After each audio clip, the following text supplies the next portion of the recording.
आज अहिल्यानगर जिल्ह्याची एकलव्य आघाडीची बैठक झाली। जिल्हा अध्यक्ष साईनाथ बर्डे यांच्या प्रमुख उपस्थितीत, तसेच प्रदेश कार्याध्यक्ष संजयजी बर्डे, मी असेल, आमची जिल्ह्याची अहिल्यानगरची टीम असेल।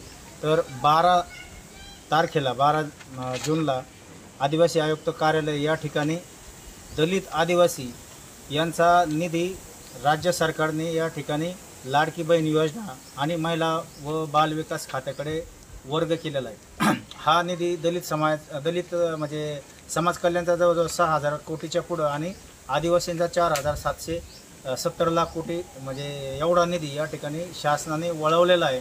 आणि एवढा मोठा निधी वळवलेला असताना सुद्धा आमचा आदिवासी मंत्री एकही शब्द विरोधात बोलायला तयार नाही। समाज कल्याण मंत्री या ठिकाणी संजय शिरसाट पण बोलायला तयार नाही, रामदास आठवले बोलायला तयार नाही, आदिवासीतल्या संघटना असतील, दलितातल्या संघटना असेल, एकही संघटना किंवा नेता आमचा निधी या ठिकाणी वर्ग होतो यासाठी कोणीच विरोध करायला तयार नाही। आणि म्हणून आम्हाला असं वाटलं एकलव्य आदिवासीच्या आघाडीच्या कार्यकर्त्यांना की या ठिकाणी याला विरोध झाला पाहिजे आणि म्हणून याचा निषेध म्हणून आमचा निधी या ठिकाणी जे काही घेऊन जाणारे मुख्यमंत्री आणि उपमुख्यमंत्री दोन्ही अजित पवार आणि एकनाथ शिंदे यांनी इनडायरेक्टली म्हणजे यांनी आदिवासी समाजाची दिशाभूल करून या ठिकाणी बाबासाहेबांनी अनुसूची 5 मध्ये आदिवासी समाजाचा निधी किंवा आदिवासी क्षेत्रामध्ये कोणतंही काम जर करायचं असेल तर त्या ठिकाणी जी काही अनुसूचित जनजाती समिती असते, आदिवासी विकास मंत्री असतो, याची पूर्व परवानगी घेतल्याशिवाय काहीही करता येत नाही। एकतर त्यांना ह्या कायद्यानुसार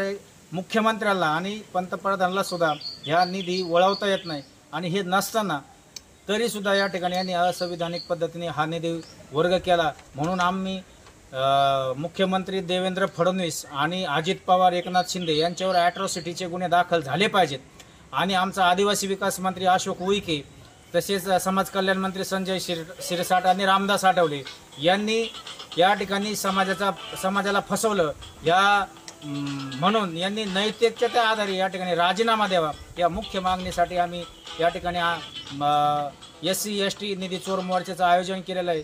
तरी या मोर्चाला महाराष्ट्रातील आदिवासी बांधवांनी, दलित बांधवांनी जास्तीत जास्त संख्येने यावं।